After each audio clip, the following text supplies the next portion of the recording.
Russia's Black Sea Fleet in Sebastopol in the second strike against the Russian Navy in as many weeks.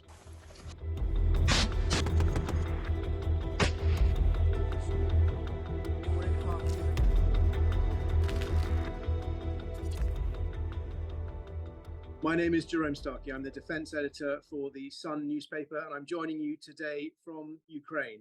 I'm standing in the ruins of the Reikarts Hotel in Zaporizhia. We've come here to report on the latest in the war. You may remember this hotel was hit by a volley of Russian missiles.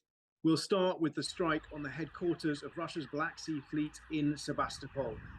It appears that a Storm Shadow missile, at least one, possibly more, has struck the headquarters building on land this morning. An unknown number of casualties at the scene. Reports from local officials that a number of ambulances racing to the scene.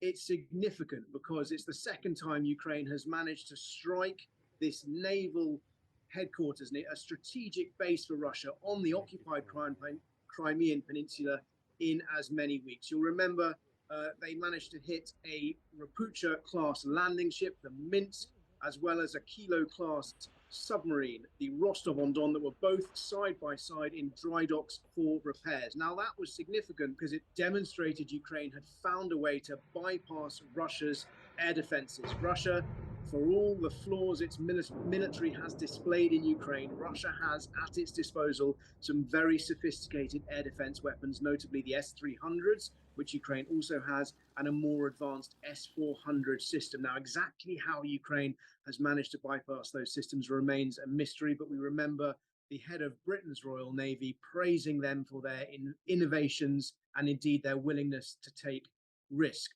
This morning in Ukraine, news emerges that another strike by the same Storm Shadow cruise missiles, which were donated both by the UK and a similar missile donated by France, have been used to strike this building on land in the same area, which should have been protected by the same sorts of missile defenses. Taken together, this shows that Russia's ships, and indeed the people who command those ships, can no longer be seen as safe in Sebastopol, and that will cause some very difficult questions for Vladimir Putin's admirals to answer as they think about where they position those vessels and those assets as they continue to prosecute the war in Ukraine. Of course,